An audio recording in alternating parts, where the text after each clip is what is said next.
Ассалаумағалейкум достар, сіздермен бірге мен Бага.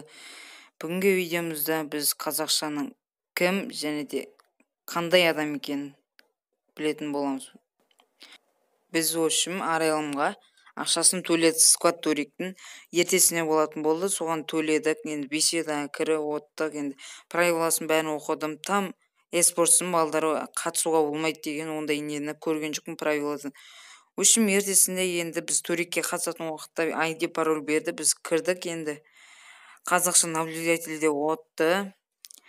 Сосын айтады бір кезде, біз уже басталатынға бір где-то 3 минут қалған кезде айтады, қазақша бізге эспортсын балдары ойнауға болмайды десе, дейді. В общем дейді.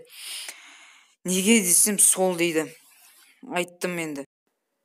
Олардың не жазығы бар деп сұрасам, тым ответ айтпайды. Одан кейін басталуға 1 минут қалған кезде екеуінде шақырдым, ойыннан шықпайды бірі, сол кезде кірді, сразу бастап жіберді. Кірген кезде кіріп үлгерді. Сосын біз чемпионатқа түстік, қасымызға бір сквад түсті, Бұл сайға олармен атыстық та екеуі мені саует еттік, қашып кетті дальше екеуі, сосын тұрдық та.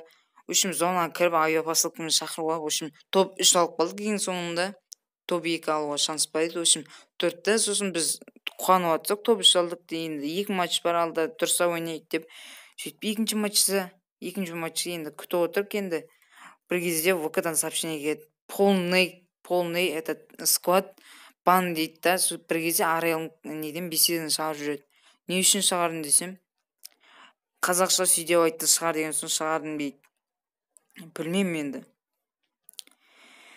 Правилада вообще эспортсын балалар қатысуға болмайды дегенді оқыған жоқпыз. Ақшаны да қайтарған жоқ. Бостан-босқа ақшамыз кетті да. Қазақшаны дәл ондай деп ойламадым мен. Шынымды айтайынша, қазақшадан ондай күткен жоқпын мен. Общем, енді сол енді. Қазақша сондай лицемер болып кеткен дата ғой. Енді біз екі ортада қалдық, ақша жоқ, турнир жоқ. Не айтарымды білмеймін даже. Сіздермен болған мен Бага. Амандықта кездескенше. Давайте.